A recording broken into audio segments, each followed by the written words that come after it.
Rekan kami dari kelompok 8 yang beranggotakan Raudah Ahmad Ramadhani dan Yahya Pramajani dengan dosen pengampu Bapak Setio Ardi Nuswantoro, M.Com, sumber materi dan pemegang hak cipta.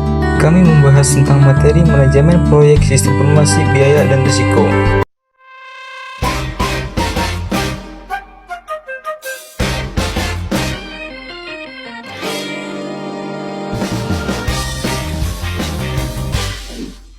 Pernahkah kamu bertanya-tanya, apa itu risiko sebenarnya? Mari kita bedah bersama. Risiko adalah segala sesuatu yang mungkin terjadi di masa depan dan membawa dampak yang tidak kita inginkan.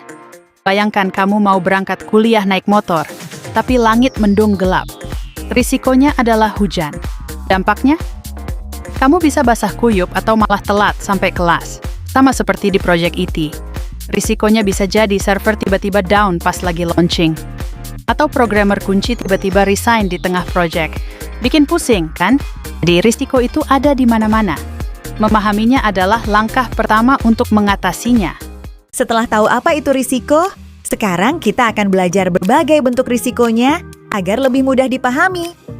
Pertama, risiko murni. Ini adalah risiko yang hanya ada dua kemungkinan, rugi atau biasa saja. Contohnya, laptopmu dicuri atau tidak. Kedua, risiko spekulatif. Risiko ini bisa membuatmu untung, tapi juga bisa membuatmu rugi, seperti investasi, kripto, atau saham. Ketiga, risiko partikular. Dampaknya hanya lokal atau bersifat pribadi. Contohnya, ban motor kamu bocor, yang repot cuma kamu sendiri. Dan terakhir, risiko fundamental. Dampaknya sangat luas dan mempengaruhi banyak orang, seperti banjir besar atau pandemi COVID-19. Nah, sekarang kamu sudah tahu berbagai bentuk risiko. Memahaminya adalah langkah pertama untuk mengatasinya. Setelah mempelajari tentang risiko, ada beberapa kesimpulan penting yang perlu kita ingat. Pertama, risiko itu pasti ada. Dimanapun ada proyek, tidak ada yang benar-benar risiko nol. Tapi, risiko ini bisa dikelola. Kuncinya bukan untuk menghindar, tapi untuk mengatasinya dengan cerdas. Ketidakpastian bukan untuk ditakuti, tapi untuk diperhatikan secara cermat.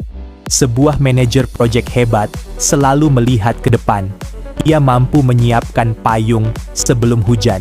Ini adalah kunci utamanya. Siap siaga. Ingatlah, orang yang sukses bukan yang tidak punya masalah, tapi yang sudah siap saat masalah itu datang. Manajemen proyek bukan cuma soal coding, tapi soal memahami masalah yang menghambat keberhasilan. Agar proyek tidak boncos, kita harus menghubungkan desain, produksi, pelayanan, dan pemasaran secara terintegrasi.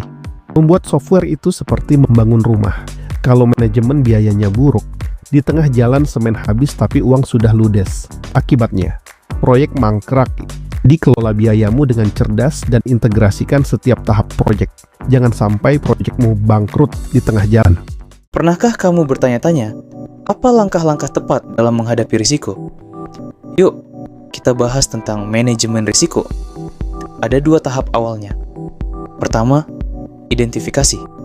Ini seperti sebelum mendaki gunung, kamu cek apakah akan hujan atau jalannya licin. Kedua, evaluasi. Kita ukur seberapa parah dan seberapa sering risiko itu terjadi. Contohnya, bug kecil di tombol aplikasi versus server yang down total. Setelah tahu risikonya, apa yang harus kita lakukan? Pertama, dihilangkan. Misalnya, takut kecelakaan karena ngebut. Batasi kecepatan mobilmu. Kedua, diminimalisir. Kita kurangi dampaknya. Seperti melakukan testing pada software agar jumlah errornya bisa berkurang. Ketiga, ditahan atau retensi. Ini berarti siap menanggung dampaknya sendiri, misalnya dengan menyiapkan dana cadangan. Hasil analisis risiko memberitahu kita apa yang salah di masa lalu, agar tidak terulang lagi.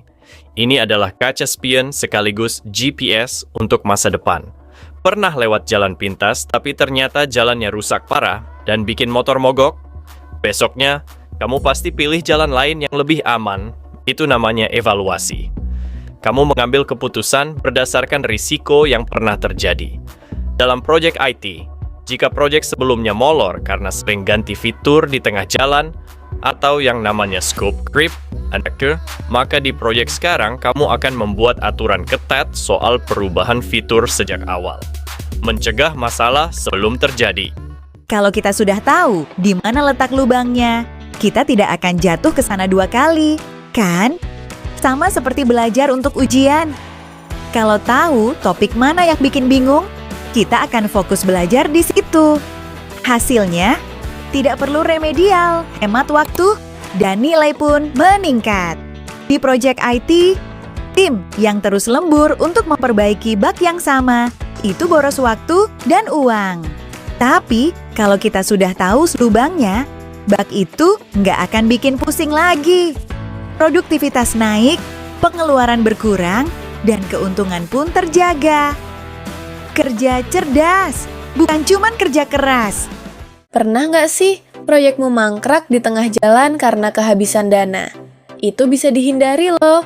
Kuncinya ada di manajemen risiko. Salah satunya adalah memudahkan estimasi biaya dengan lebih akurat. Contohnya kayak kamu jalan-jalan keluar kota. Kamu sudah hitung biaya bensin dan makan, tapi juga siapkan uang darurat kalau ban bocor. Begitu juga dalam proyek IT. Tanpa manajemen risiko, kita bisa lupa anggarkan biaya untuk keamanan server atau lisensi software tambahan. Akibatnya, proyek bisa mangkrak di tengah jalan karena dana habis tak terduga. Jadi, manajemen risiko itu penting banget agar proyekmu lancar tanpa hambatan dana. Mulai aplikasikan ya. Pernahkah kamu bingung menghadapi masalah tak terduga? Yuk, kita bahas manajemen risiko, solusinya. Dengan manajemen risiko, kita bisa mengantisipasi dan menghindari masalah, serta mencegah kejadian mengejutkan. Ini juga meningkatkan kemampuanmu untuk bernegosiasi dan memperoleh komitmen pelanggan yang lebih kuat. Dan yang paling penting, kita bisa mereduksi pelanggaran jadwal dan biaya yang melebihi anggaran. Jadi, manajemen risiko adalah kunci untuk bekerja lebih efisien dan aman. Mulai aplikasikan sekarang. Di tengah hiruk-pikuk kehidupan, risiko selalu menyergap. Tapi, apakah kamu siap menghadapinya? Manajemen risiko itu seperti kaca spion, membantu evaluasi masa lalu agar tidak mengulangi kesalahan. Ini juga adalah perisai yang melindungi produktivitas dan tujuanmu dari gangguan tak terduga, dan kalkulator yang memastikan setiap langkahmu terencana, sehingga uang dan energi cukup sampai akhir. Jangan takut dengan risiko, tapi takutlah masuk ke medan perang tanpa tahu apa risikonya dan caranya menghadapinya. Pernah bingung cara mengatasi risiko di proyekmu? Tenang, ini dia 6 melangkah manajemen risiko yang wajib kamu tahu. Pertama, perencanaan manajemen risiko. Kita tentukan tujuan, scope, dan cara pendekatan untuk mengelola risiko. Kedua, identifikasi risiko. Coba temukan semua risiko potensial yang mungkin terjadi. Jangan sampai ada yang terlewat. Ketiga, analisis kualitatif. Kita ukur dampak dan kemungkinan risiko secara subjektif untuk menentukan prioritasnya. Keempat, analisis kuantitatif. Sekarang giliran data. Kita hitung dampak finansial dan probabilitas risiko secara numerik. Kelima, perencanaan respon risiko. Siapkan rencana aksi. Hindari, transfer, mitigasi, atau terima risikonya. Keenam, pengawasan dan pengendalian risiko. Jangan lupa pantau terus risikonya dan pastikan rencana respon berjalan lancar. Itulah 6 tahapan manajemen risiko. Dengan ini, proyekmu akan lebih aman dan terkontrol. Semangat!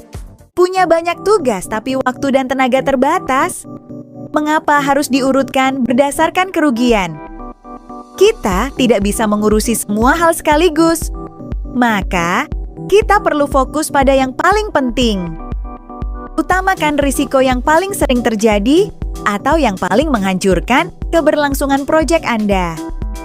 Identifikasi dampaknya secara menyeluruh terhadap karyawan, keuangan, dan lingkungan kerja. Dengan begitu, Anda dapat mengalokasikan sumber daya secara efisien dan mencegah kerugian besar. Pernahkah proyek Anda terhambat oleh masalah tak terduga? Mari kita bahas 2 langkah awal manajemen risiko yang bisa mencegahnya. Pertama, perencanaan manajemen risiko. Ini adalah langkah untuk menentukan metodologi, alat, dan prosedur yang akan digunakan.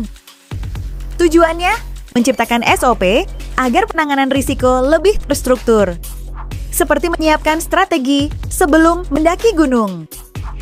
Kedua, identifikasi risiko. Proses ini untuk mencari tahu potensi masalah apa saja yang mungkin muncul selama proyek. Hasilnya adalah sebuah daftar risiko atau risk register. Seperti membuat daftar apa saja yang bisa salah sebelum bepergian.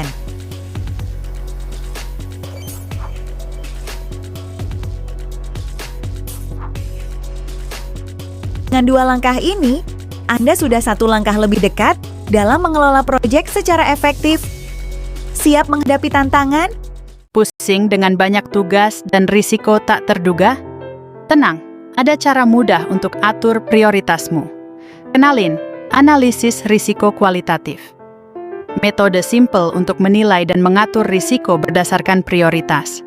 Pertama, kita lihat probabilitas atau kemungkinan risiko itu terjadi. Apakah rendah, sedang, atau tinggi? Kedua, kita ukur dampaknya. Apa konsekuensinya jika risiko itu benar-benar terjadi? Contohnya, saat bepergian penting, baterai HP habis lebih gawat dibanding lupa bawa camilan, kan?